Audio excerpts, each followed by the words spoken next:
Por este medio quiero enviar un cordial saludo a los hermanos de la diócesis de Arkansas, de la parroquia Cristo Rey, y agradecerles por estos 20 años de misión en nuestra diócesis de Trujillo, Honduras. Son 20 años de entrega generosa, de hacerle el bien a muchas personas que viven muy agradecidas y que esperan siempre el regreso de los misioneros de Arkansas. En estos 20 años se han logrado avanzar también en los planteamientos de la misión, en la manera de hacer la misión cada vez mejor. Y eso es de agradecer porque es el Espíritu Santo que lo ha estado inspirando. Agradezco mucho a Monseñor Maloni, a la hermana Sandy y a todos los misioneros y misioneras que durante estos 20 años nos han sabido acompañar. Los seguimos esperando siempre con los brazos abiertos y pedimos al Señor que los siga bendiciendo en todo lo que hagan, sus familias, sus comunidades. Que Dios los bendiga.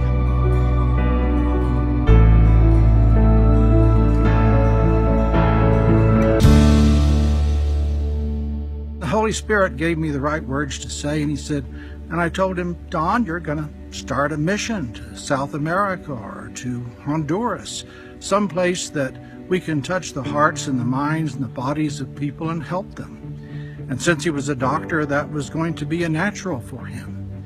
And he thought for not too long and then decided he would do exactly that. And from that, the Honduras mission at Christ the King began. We had no idea about how to do this.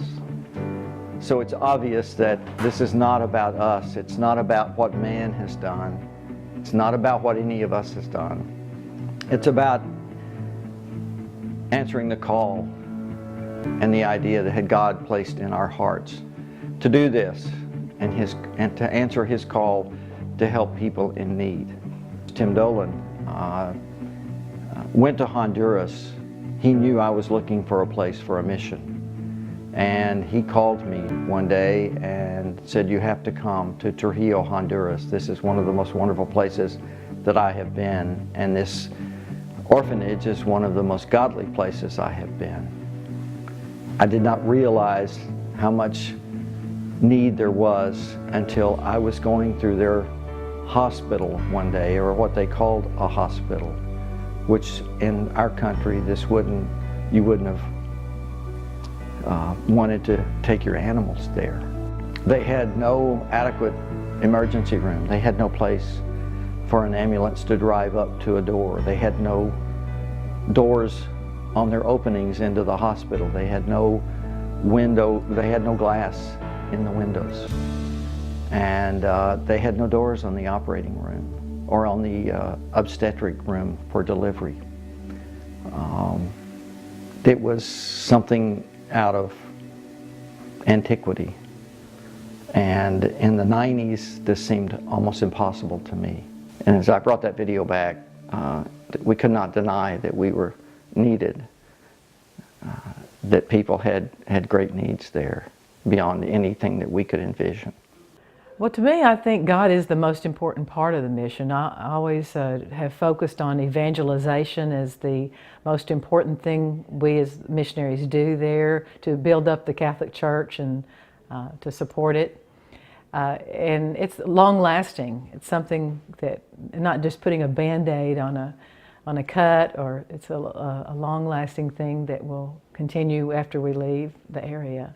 The one big thing is that the missionaries all pay their own way, and I hope our people understand that they're not just sending money there to send a person that thinks they want to go on a mission down there, because they have to pay their own way. And everything that the parish puts in goes directly to the mission and to the people in Honduras. It's been such a blessing, such a wonderful thing for Honduras, for the whole country to have this mission come. And I always think we were blessed, because whoever decided at the very beginning that to choose Honduras, and it was it's been such a wonderful thing for very many people, thousands of people in the country. The love our missionaries feel when they get there. I think one of my greatest joys is to watch missionaries fall in love with Honduras and the people there. And the bond between missionaries is just a beautiful thing to see. So the people there definitely are the primary benefactors, but you can't play down the effect this has on missionaries. This is life-changing for missionaries. So it affects our parish. I think our parish should be very proud of this effort. I couldn't get over the fact that people who had so little could be so happy. And that there was joy in the faces of all these people that walked around with encrusted feet and decayed teeth and physical ailments, and they didn't have the simple medical care. They were just filled with this joy, and so how does this last? It's because people go to Trujillo and they see that and they come back and they tell the story. Our mission is, at this time, I think, more refined, better planned, but our work there hasn't changed because we're still working to help the needy and the sick. The mission has changed because we have evolved into more than just a medical mission. Across the King's mission to Honduras has changed the area of Trujillo area greatly, in that, especially with the health care of the surrounding villagers, and with the supporting the clinics, the nurses out in the community, the village clinics, and we started from scratch. And we've learned so much, and I think we're almost experts at being missionaries now. When you talk to the people there and see how they look forward to our returning each year, it'd be a big yes. It has. It's changed their lives in more ways than we can appreciate it. The mission has become more organized over the years because of all of the hard work of the directors that preceded me. I have been able to build on their success, and we don't have to reinvent the wheel every year.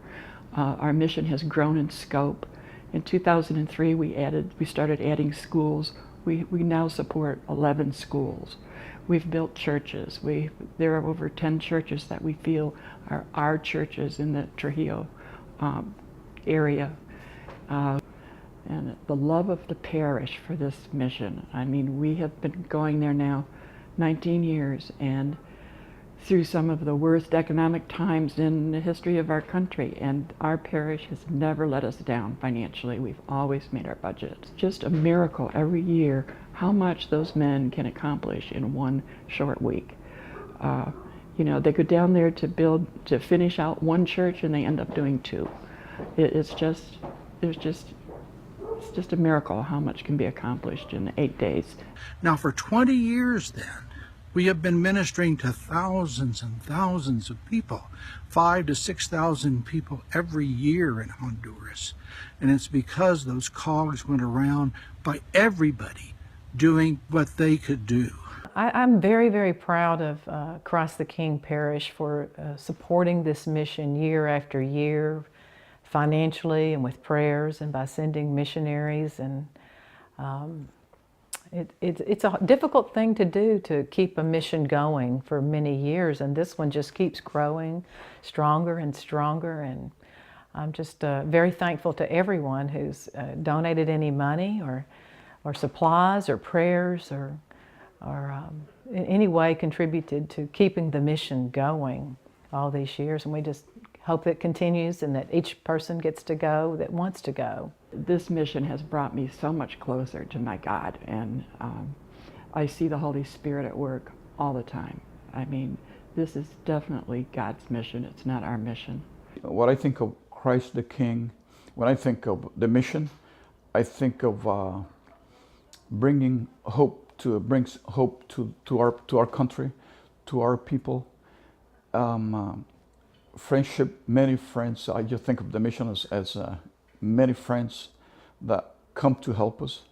I think the people who have benefited the most have been have been the people of Christ the King, and those associated with us as missionaries who have sacrificed a portion of their year to go to a very poor, hot, muggy, rainy place and experience the joy of a people that they couldn't possibly experience here in Little Rock. Because we recognize that what we do, centered again on the celebration of the Eucharist, has reached out thousands of miles to the small little diocese of Trujillo.